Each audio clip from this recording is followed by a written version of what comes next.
When many people think of a 360 camera, they don't see the fun and the many creative possibilities. Instead, they picture themselves spending hours on their smartphone or computer, reframing shots and working with keyframes, which seems complicated, time-consuming and hard to understand. And while I love the many features of the Insta360 X5, I don't want to waste a lot of time on editing either. I want to capture lots of interesting, unusual shots that wouldn't be possible with another camera. But it should be simple and quick. And it shouldn't look exaggerated and completely unrealistic, because you don't want to see shots like that all the time. That's why I've put together 12 creative shot ideas for the X5 for you today that are exactly that. Simple and quick to execute, yet still unique and impossible to achieve in this way with another camera. I'm also a solo creator and rarely have help when shooting. That's why it was important to me that you should be able to execute these shots on your own. So let's get started. The rotating revealing shot. A shot I take very often with the X5 is a simple forward movement with the camera, where during the shot you rotate the viewing angle from front to back to reveal the subject or the landscape. In other words, a rotating revealing shot. For me, this is one of the best and simplest ways to showcase the strengths of a 360 camera. I shot this in 360 mode at 8K 30. You can achieve this movement in two ways. Today I'm using the Insta360 app, but everything I'm showing you today can, of course, also be done with the smartphone app. Move to the position in the clip where you want to start the movement. Make sure the framing is correct and set a keyframe. In the app, for example, you can do this with a simple right click. For the field of view, I used Mega here. Move forward 2 to 3 seconds in the clip, set a new keyframe, and adjust the framing by centering the camera angle on the subject. Or, of course, the other way around, revealing the landscape instead of the subject. To make the movement look a little more natural, I click on the line between the keyframes and select Fade In, Fade Out. And that's it. Don't feel like dealing with keyframes? Then there is an even easier way to do the same thing. Create a project and drag the clip onto the timeline. Now go back to the point where the movement should start and set the framing correctly. Next, select movement in the top left corner, choose left to right or right to left, and simply drag the movement down onto the clip. You can now adjust the duration of the movement, and that's it. The front mount shot. One of the most common questions I get is, how did you take this shot or that shot? What mount did you use? And this happens most often with shots like this one. The front mount shot is also one of my favorites. To do it, you simply mount the X5 with a stick facing forward. When reframing, you can just select yourself and let the app track you. It's even easier in the smartphone app. Just tap Custom at the bottom and select Selfie. The app analyzes the clip and reframes it for you. But what makes this shot special are the mounts. For bike shots, I recommend the bike headset cap mount. For skiing, the ski pole mount. Both are excellent mounts that enable stable shots from the front. For a sturdier selfie stick, I recommend the Action Invisible selfie stick. It's made of carbon and simply holds up better than the classic aluminum selfie stick, which can break after a while with this type of shot. By the way, you'll find a detailed video on my channel about the best mounts for the Insta360 X5. Check it out if you're interested. The 360 Timelapse Shot with movement. People often forget that the X5 is a fantastic camera for timelapse shots. This is mainly because you can change the framing during the recording, resulting in an unusual and dynamic time-lapse. Select the time-lapse mode on the camera. For the best possible quality, I'd recommend a resolution of 11K. For passing clouds, you can use an interval of 5 seconds. For a location with people, even just 2 seconds. That means the more movement in the recording, the shorter the interval. You should then record for at least 10 to 15 minutes. In post, you can then adjust the speed and, very importantly, the framing. Here, I would work with keyframes, setting one at the beginning of the recording and one at the end to achieve a nice, smooth motion. It's usually best to adjust the framing to match the direction of the cloud's movement. And as you can see, this results in a beautiful time-lapse recording, the object revealing shot. One type of shot for which a 360 camera is always well suited is one where you move the camera through an object using a longer stick.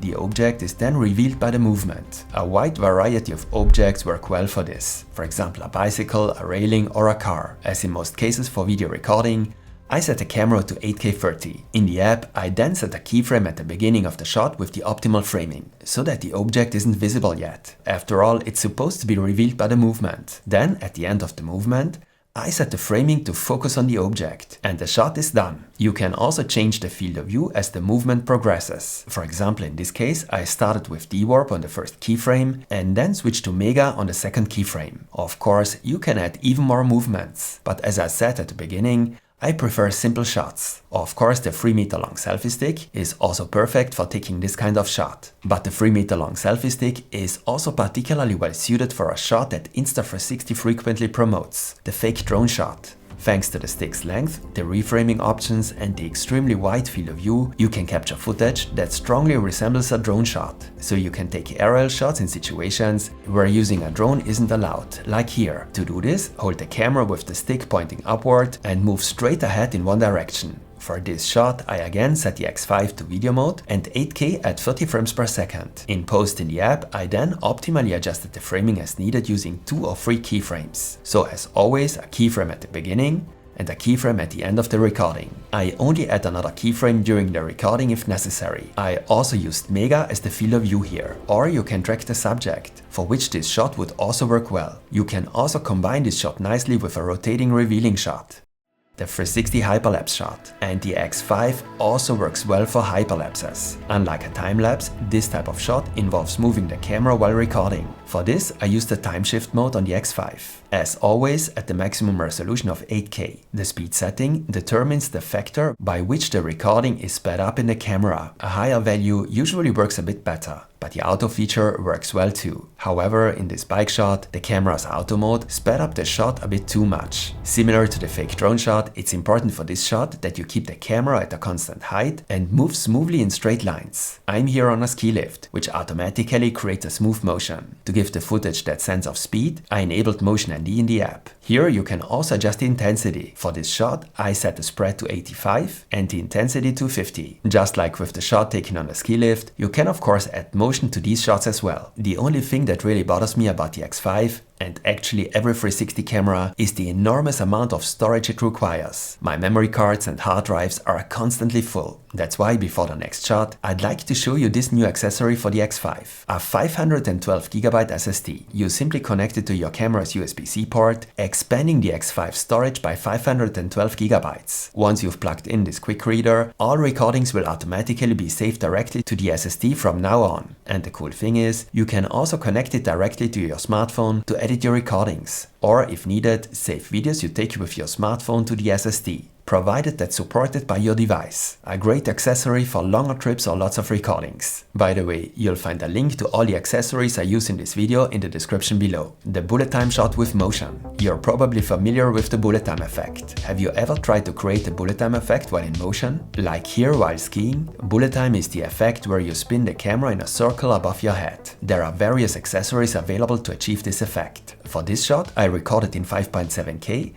at 120 frames per second and use this bullet time accessory. It's important not to spin the camera too fast, no more than 1 rotation per second. Then you just need to open the clip in the app and export it. No further editing is needed. And just like that, you have your bullet time shot with movement. The rise shot. A very simple shot that creates a beautiful effect is the rise shot. Here too, I use the X5 in 8K at 30 frames per second on a stick, but you can also easily use the standard invisible selfie stick for this. Now simply move the camera from bottom to top using the stick. To add a bit more depth to the shot, it's always nice to have objects on the left and right of the camera so you can see the movement a little better. In post, I set a keyframe at the start of the movement and another at the end. You can also adjust the field of view during the recording to give the shot even more depth. For example, from Mega to D-Warp or vice versa.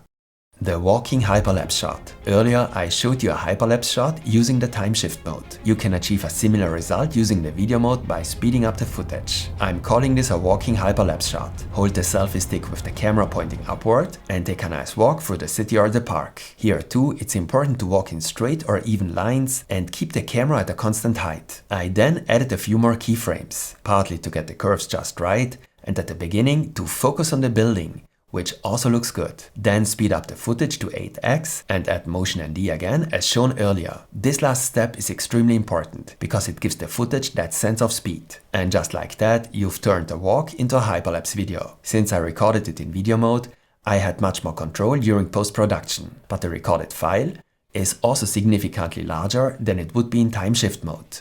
The 360 POV shot. What is often forgotten is that the X5 is also an excellent camera for POV shots on a chest mount. Due to its shape, it isn't ideally suited for mounting on a chest mount, but the camera's extremely wide angle allows for a very special field of view even when mounted on a chest mount. For this shot, I mounted the camera so that it protrudes slightly from the chest mount and faces forward. I shot this in 8K at 30 frames per second as well. For the field of view, I used D-Warp this time. With Mega, my arms ended up looking a bit too long. For a shot like this one taken while riding a bike, I recommend enabling tilt recovery. That way the lateral tilts are preserved, which looks especially good when biking. And you'll end up with an extremely cool POV shot featuring a very wide field of view, the back mount shot. One of my absolute favorite shots is the back mount shot, especially because it's great for filming while skiing or biking. A few years ago, I used the back mount for this quite often. Now I prefer the back bar mount. I use the back bar mount together with the standard selfie stick or the Action Invisible selfie stick. Yes, it's not particularly comfortable to wear, but I've taken some of my absolute coolest shots with it. And very importantly, you don't have to do much in post. As usual, I shot this in 8K at 30 frames per second, and then in post, I just let the app track me and adjusted the field of view a bit. Since the camera is still very close to the subject, I sometimes widened the field of view a bit for these shots. And that's about it. And the result is an absolutely fantastic shot. And for our last shot, you don't need any other accessory besides a stick. But you can still achieve great results even with this shot. The 360 low angle shot. You hold the camera with the stick pointing down. Filmed in 8K 30 as always. Please make sure the lens doesn't touch the ground and get damaged. That would be a shame. Also, don't hold the camera too close to the subject. In post, you can then adjust the framing and focus on the subject, resulting in a very interesting shot. If you found this video interesting or useful, you can help me out. Just give me a like as feedback and leave a short comment. That helps me with the algorithm and allows me to make more videos like this one. And if you're still interested in buying the X5, you'll find a link to it in the description. The X5 is on sale for just a few more days and is 15% off. If you use the link in the description, you'll also get a free mic Air as a gift. This is an exclusive gift just for my viewers. And if you're interested, don't forget to watch the video on the best accessories for the X5. I highly recommend it. There will of course be more videos on the Insta360 X5. So stay tuned and see you next time.